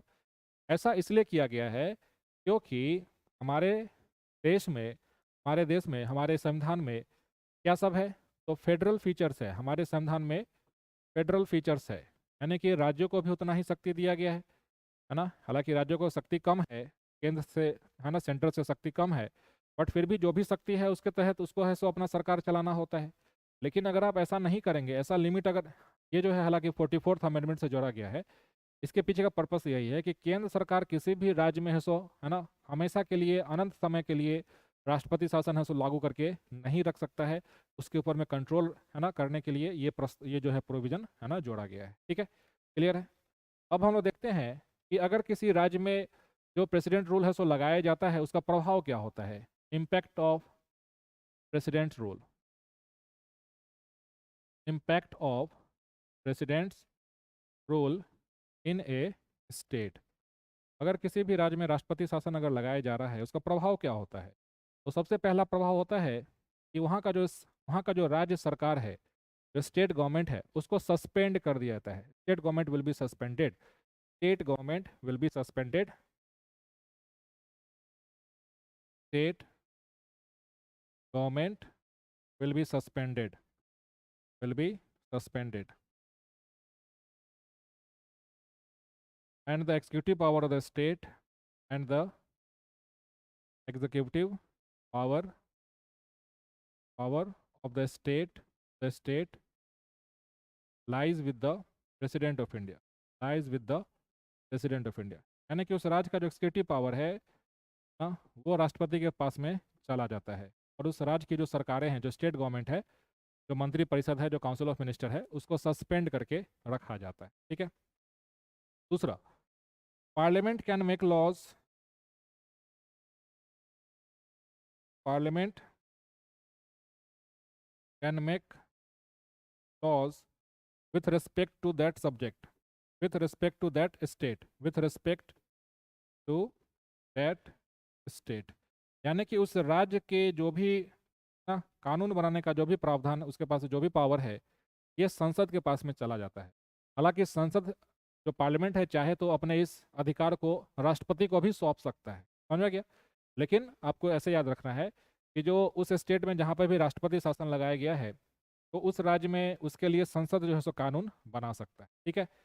तीसरा, तीसरा, the state legislature, the state legislature may be suspended, may be suspended, may be suspended, or may be dissolved, और may be dissolved, और may be dissolved। देखो यहाँ पर हमने क्या शब्द यूज किया है, मे बी, ठीक है। यानी कि जो राज्य की जो विधायिका है, जो स्टेट लेजिस्लेचर है, इट मे बी सस्पेंडेड, या तो उसको सस्पेंड किया जा सकता है, और may be dissolve, may be dissolve. ये मैं आपको इसलिए बता रहा हूँ क्योंकि कई बार आपसे एग्जाम में ऐसा सवाल, ऐसा स्टेटमेंट है सो लिख देता है कि अगर किसी राज्य में राष्ट्रपति शासन लगाया जा रहा है तो सबसे पहला काम जो होगा सो वहाँ का जो विधानसभा है उसको है सो भंग कर दिया जा रहा है। ऐसा नहीं होता है, ऑटोमेटिक डिसोल्यूशन नहीं होता है। बट अगर ऐसा कुछ सिचुएशन हो तो भंग किया जा सकता है। बट दोनों में फ़र्क है। जो स्टेटमेंट मैंने आपको कहा कि it may be either suspended और इट मे बी डिसॉल्व। अगर किसी राज्य की विधानसभा को सस्पेंड किया गया है तो सस्पेंड किया गया है मतलब कि वहाँ पे फिर से विधानसभा का चुनाव नहीं होगा। लेकिन अगर उसको विधानसभा को डिसॉल्व किया जाता है तो फिर से वहाँ पे चुनाव करवाया जाता है। तो किसी भी राज्य में अगर राष्ट्रपति शासन लगाया जा रहा है, इट डज नॉट मीन कि वहाँ पे जो है, बेल हमने नहीं बजाया है, नहीं नहीं नहीं।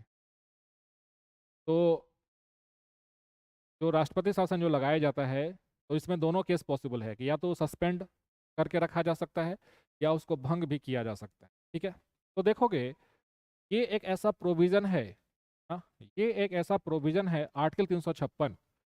जो आर्टिकल 356 है इसका बहुत ज़्यादा है सो मिसयूज़ हुआ हमारे देश में, हमारे भारत में बहुत ज़्यादा मिसयूज़ हुआ। मिसयूज़ कौन किया? Misuse to topple topple the opposition ruled states, opposition ruled states. अगर आपसे कभी पूछे कि भारत में सबसे पहले 356 का जो यूज़ है वो कहाँ पर किया गया था, तो ये पंजाब आंसर कर दीजिएगा, पंजाब। हाँ, अगर कभी आपसे एग्जाम में पूछे फर्स्ट यूज्ड कहाँ पे हुआ था, तो इन पंजाब 1951 में और 53 में। ठीक है, पंजाब। या फिर अगर पेप्सू यहाँ पे दिखे, PEPSU, ठीक है, तो पेप्सू एक पहले का राज्य हुआ करता था, Punjab and east Patiala states union करके है। तो इसी से हरियाणा अलग हो गया, बाद में हिमाचल प्रदेश अलग हो गया। तो अगर कभी आपसे एग्जाम में ऐसा सवाल पूछे कि हमारे देश में जो राष्ट्रपति शासन जो है 356 के तहत सबसे पहले किस राज्य में लागू किया गया था, तो पंजाब या पेप्सू जो दिखे आंसर कर दीजिएगा। तो ये जो 356 है इसका मिसयूज बहुत ज़्यादा देखने को मिला, ताकि अपोजिशन रूल्ड स्टेट है, जो सपोज कि सेंटर में, केंद्र में जो पार्टी पावर में है और उसके विपक्ष का जो पार्टी है, अगर वो किसी राज्य में सरकार बनाए बैठा है तो उसको जो है सो सरकार गिराने के लिए 356 का बहुत ज़्यादा है सो यूज़ किया जाता रहा है। ठीक है, ठीक है, समझ में आ गया? तो अगर आप देखिए, आप इसी को देखिए कि जो 356 है ना, इसके दुरुपयोग को रोकने के लिए, इसके मिसयूज को रोकने के लिए एक केस आता है, एक जजमेंट आता है सुप्रीम कोर्ट का, that is called as the SR Bommai case, SR Bommai case 1994। SR Bommai case, SR Bommai case 1994 का सुप्रीम कोर्ट का जजमेंट है, जिसमें कहा गया कि जो प्रेसिडेंट रूल है ना, presidents rule will come under will come under judicial review, will come under judicial review, judicial review। ठीक है, plus automatic resolution, automatic resolution of assembly is improper, is improper. ठीक है, कहने का मतलब है कि ऐसे और भी कई सारे सेफ गार्ड्स, हालांकि आप मेंस का क्लास करते तो और डिटेल में बता देते, बट मेंस का क्लास तो है नहीं, पीटी में इतना जाएगा नहीं। पीटी में बस आपको ये ध्यान रखना है कि आपका जो प्रेसिडेंट रूल है ना, उसको जो इम्पोज किया जाता है that will be basically subjected to the judicial review, है ना। और प्लस किसी भी राज्य में जहाँ पे राष्ट्रपति शासन लागू किया जा रहा है तो वहाँ का जो असेंबली है, जो विधानसभा है, that will not be subjected to the automatic dissolution. तो ये सब कुछ सेफ गार्ड जो है सो इंट्रोड्यूस किया गया है। ठीक है, चलो, तो this is all about your presidents rule, उसका जो इम्पैक्ट होता है ये हमने आपको बता दिया। तो पीटी के लिए आपको क्या सब याद रखना है, तो पीटी के लिए आपको ये सब याद रखना है कि मैक्सिमम जो है सो 3 साल तक है सो लगाया जा सकता है, एक बार में 6 महीना के लिए लगाया जाता है। ठीक है, प्लस अगर 1 साल से ज़्यादा एक्सटेंड करना है तो ये 2 कंडीशंस जो है सो फुलफिल होने चाहिए, यानी कि राष्ट्रीय आपातकाल है सो देश में लगा हो, या फिर इलेक्शन कमीशन है सो, है ना, सर्टिफाई कर दे कि it is not, election commission ऐसा कुछ सर्टिफाई कर दे कि राष्ट्रपति शासन जिस राज्य में लगा हुआ है वहाँ पे चुनाव करवाने में वो अक्षम है ना। तो अगर ऐसा कुछ सर्टिफाई कर दे तो this is all about your president's. बाकी एक चीज़ आपको ध्यान रखना है कि अगर किसी राज्य में राष्ट्रपति शासन, प्रेसिडेंट्स रूल ये सब लगाया जाता है, उसका प्रभाव फंडामेंटल राइट्स पे नहीं होता है। There is no impact of imposition of the president rule on the fundamental rights. ये सब आपको याद रखना है। प्लस ये भी कि उस राज्य में जो है जहाँ पर भी राष्ट्रपति शासन लगाया जा रहा है उसको समाप्त करने के लिए लोकसभा के पास में या फिर राज्यसभा के पास में अलग से रिजोल्यूशन पास करने का कोई भी प्रावधान नहीं है। राष्ट्रपति की तरफ से ही एक ऑर्डर है सो जारी हो जाता है। यहाँ पे कोई भी रिटन रिकमेंडेशंस का रिक्वायरमेंट नहीं होता है। जो रिटन रिकमेंडेशन का रिक्वायरमेंट होता है वो सिर्फ नेशनल इमरजेंसी के केस में होता है, राष्ट्रीय आपातकाल के केस में होता है, प्रेसिडेंट्स रूल के केस में नहीं होता है। ठीक है, चलो और आखिरी में देख लेते हैं that is basically your third type of emergency, that is financial emergency. Financial emergency, financial emergency का जो क्लॉज है, जो आर्टिकल है, ये कौन सा है? तो आर्टिकल 360 है, आर्टिकल 360, आर्टिकल 360। ठीक है, इसमें क्या कहा गया है?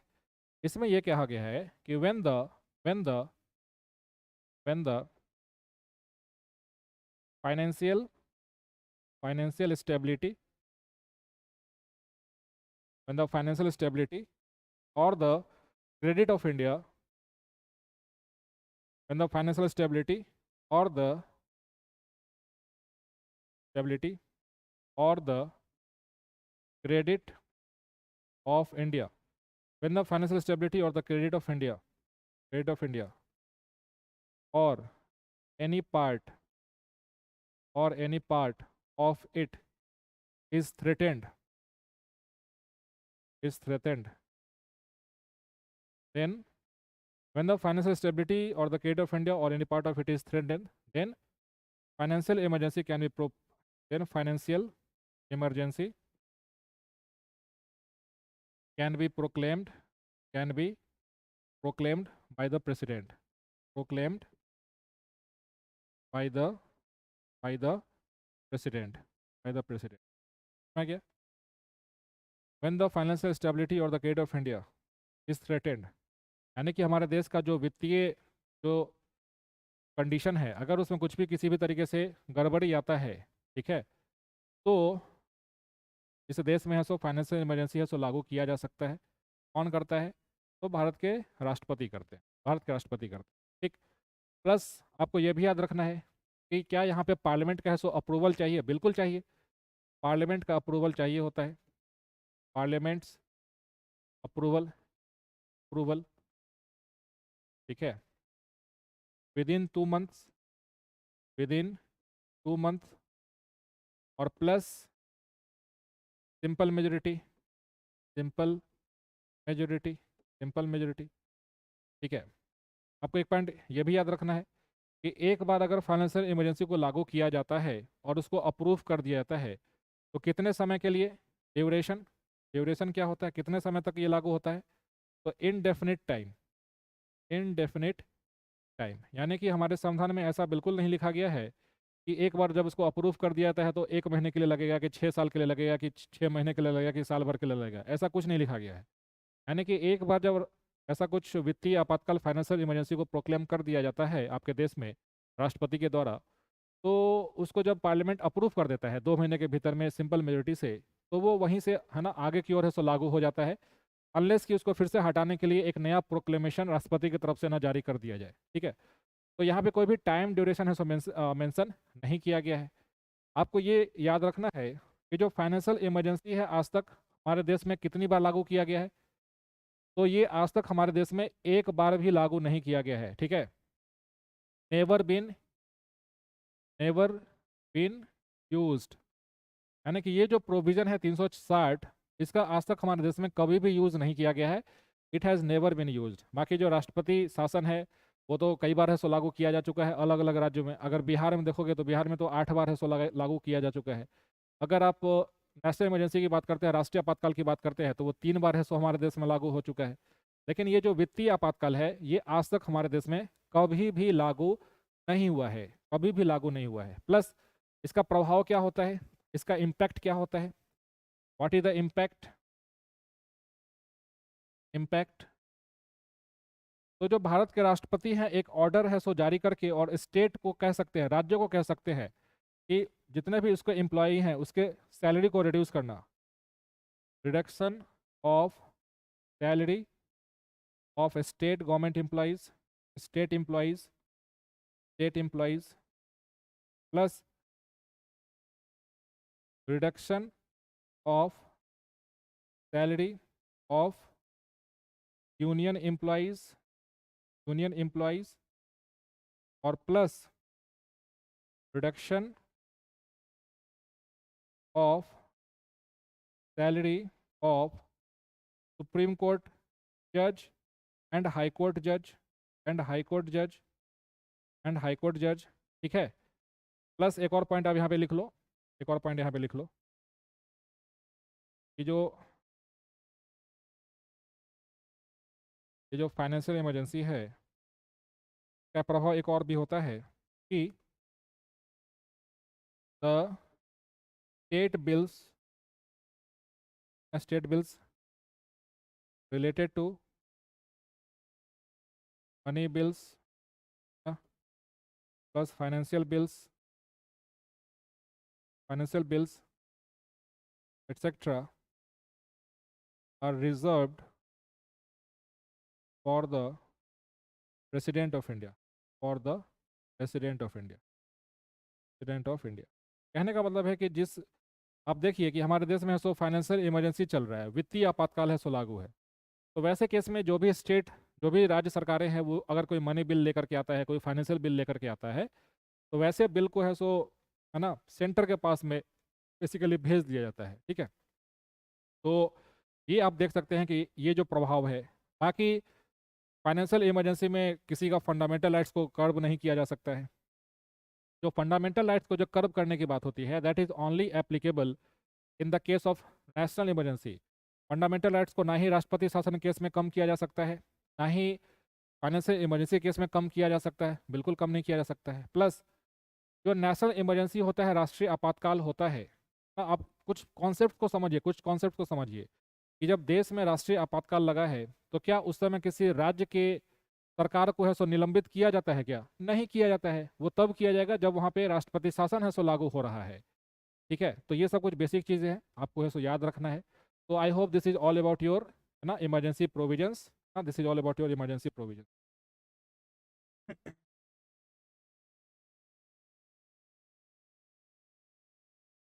ठीक है, क्लियर है?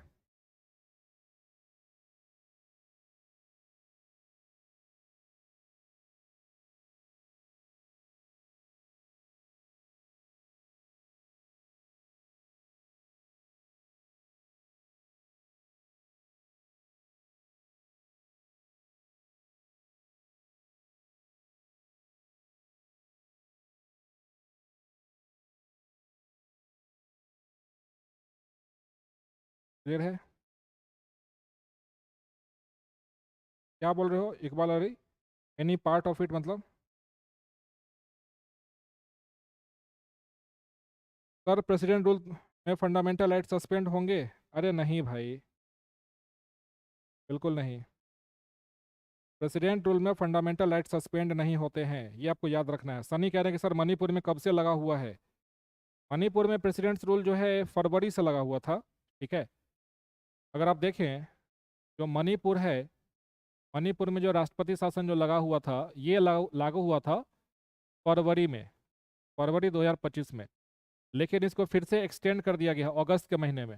ठीक है, अगस्त 2025 में संसद ने फिर से है ना रिजोल्यूशन को पास करके इसको एक्सटेंड कर दिया है, एक्सटेंड कर दिया गया है, एक्सटेंड अप टू फरवरी 2026।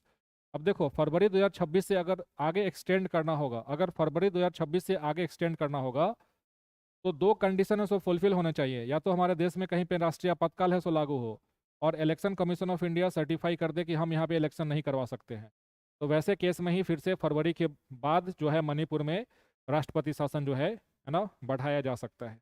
ठीक है, और कोई डाउट किसी को यहाँ पे तो पूछिए, नहीं तो इस क्लास को हम लोग फिर यहाँ पे समाप्त करेंगे अभी। अगर कोई डाउट है किसी को तो पूछ लीजिए, if any doubt any one.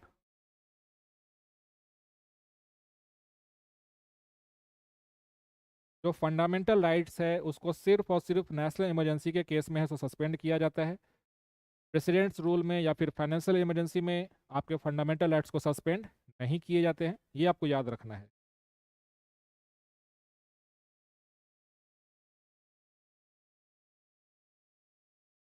ठीक है, ऑल क्लियर। तो आप लोग एक काम करिएगा कि इस वाले क्लास के बाद जो है आप जाकर के इसके चैप्टर्स जो पीवाईक्यूज जो क्वेश्चंस दिए गए हैं घटना चक्र में, वहाँ से जाकर के प्रैक्टिस कर लीजिए, वहाँ से जाकर के प्रैक्टिस कर लीजिए। तो आपका जो है ये सब चीज़ जो है सो जो हमने आज के क्लास में कवर किया है वो अच्छे से वहाँ पे रिवीजन हो जाएगा। ठीक है, और कुछ आपको एग्ज़ाम के रिलेटेड भी कुछ पॉइंट्स शायद वहाँ से मिल जाएं। ठीक है, तो क्या इस क्लास को हम लोग यहाँ पे समाप्त करें?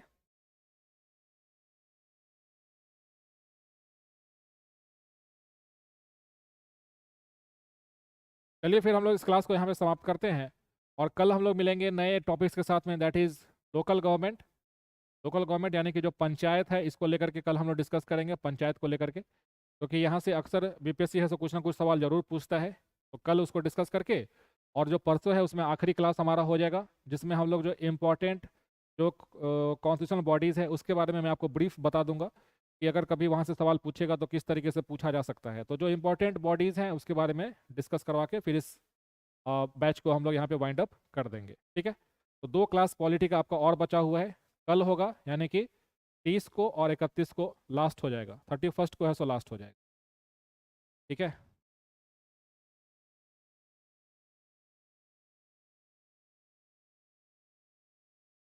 चलिए फिर इस क्लास को यहीं पे समाप्त किया जाए, मिलते हैं कल फिर नेक्स्ट क्लास में। Bye for now, take care.